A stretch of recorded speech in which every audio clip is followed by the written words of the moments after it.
We've paid a high price for allowing the deep divisions in this country to impact on how we deal with the coronavirus. 210,000 Americans dead, and the number's climbing.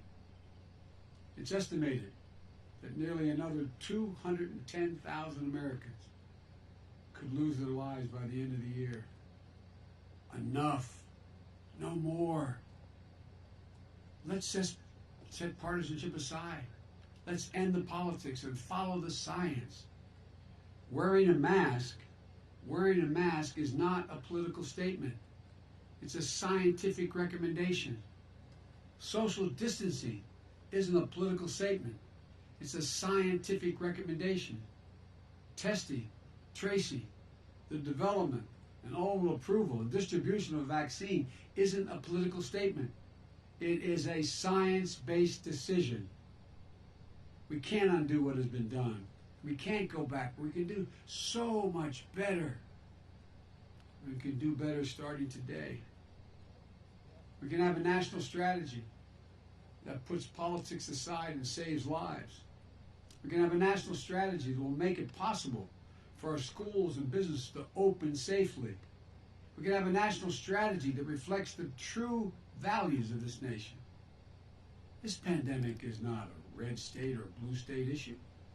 This virus doesn't care whether you live or where you live, what political party you belong to. It infects us all. It will take anyone's life. It's a virus. It's not a political weapon. There's another enduring division in America that we must end. The division in our economic life that gives opportunity only to the privileged few. America has to be about mobility. It has to be the kind of country where an Abraham Lincoln, a child of the distant frontier, can rise to the highest office in the land. America has to be about possibilities. The possibility of prosperity. Not just for the privileged few, but for the many, for all of us. Working people and their kids deserve an opportunity. Lincoln knew this. He said that a country had to give people, and I quote, an open field and a fair chance. An open field and a fair chance. That's what we're going to do in the America we're going to build together. We fought a civil war that would secure a union, that would seek to fulfill the promise of equality for all. And by fits and starts, our better angels have prevailed again just enough against our worst impulses to make a new and better nation. And those better angels can prevail again now. They must prevail again now. 100 years after Lincoln spoke at Gettysburg, the Vice President, Lyndon B. Johnson, also came here, and here's what he said. He said, "Our nation found its soul and honor in these fields of Gettysburg. We must not lose that soul in dishonor now on the fields of hate." Today, we're engaged once again in a battle for the soul of the nation. The forces of darkness, the forces of division, the forces of yesterday are pulling us apart, holding us down, and holding us back. We must free ourselves of all of them.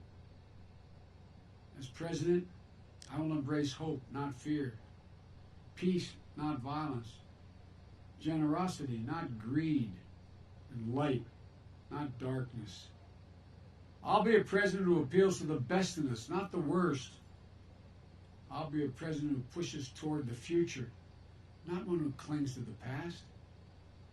I'm ready to fight for you and for our nation every day, without exception, without reservation, and with a full and devoted heart. We cannot and will not allow extremists and white supremacists to overturn the America of Lincoln and Harriet Tubman and Frederick Douglass.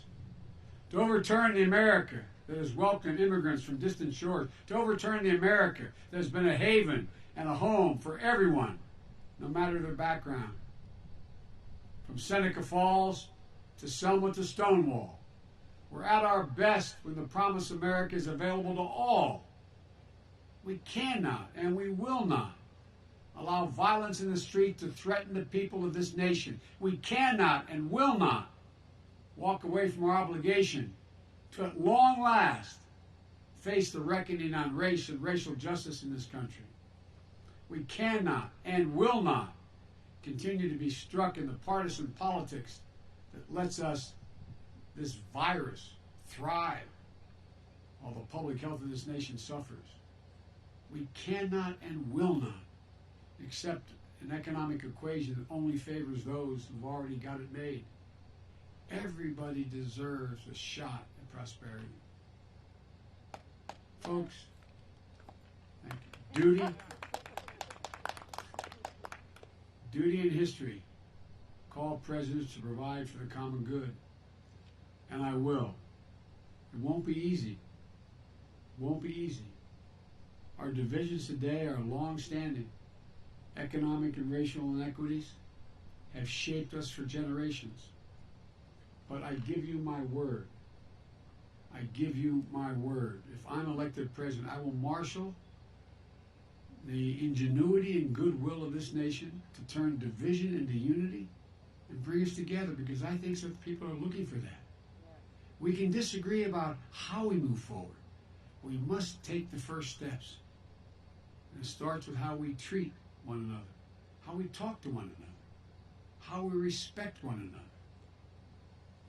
In the second inaugural, Lincoln said, "With malice toward none, with charity for all, with firmness in the right as God gives us to see the right, let us strive on to finish the work we're in, to build up the nation's wounds, bind up the nation's wounds." Now we have our work to reunite America, to bind up our nation's wounds, to move past shadow and suspicion. And so we, you and I, together, we press on even now.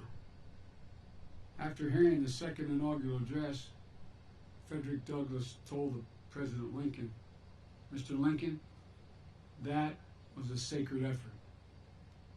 We have to be dedicated to our own sacred effort. The promise of Gettysburg that a new birth of freedom was at hand. I think it's at risk.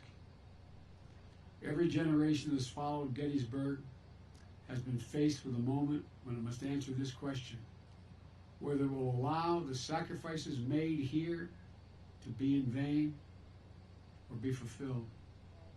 This is our moment to answer this essential American question for ourselves and for our time.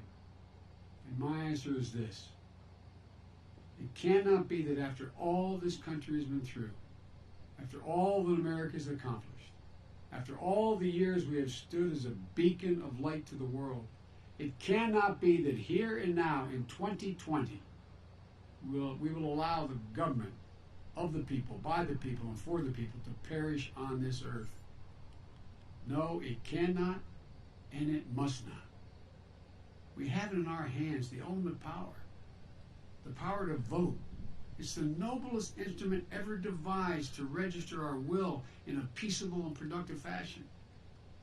And so we must vote. We will vote, no matter how many obstacles are thrown in our way, because once America votes, America will be heard. Lincoln said, "The nation is worth fighting for." So it was, and so it is. Together, as one nation, under God, indivisible, let us join forces to fight the common foe of injustice and inequality, hate and fear. Let's conduct ourselves as Americans who love each other, who love our country, who will not destroy, but will build. We owe it to the dead who were buried here at Gettysburg. We owe that to the living and to future generations yet to be born. You and I are part of a covenant, a common story of divisions overcome and hope renewed. If we do our part, if we stand together, if we keep faith with the past and with each other, then the divisions of our time will give way to the dreams of a brighter, better future. This is our work. This is our pledge. This is our mission. We can end this era of division. We can end the hate and the fear. We can be what we are at our best, the United States of America. God bless you all, and may God protect our troops. Thank you. We can do this.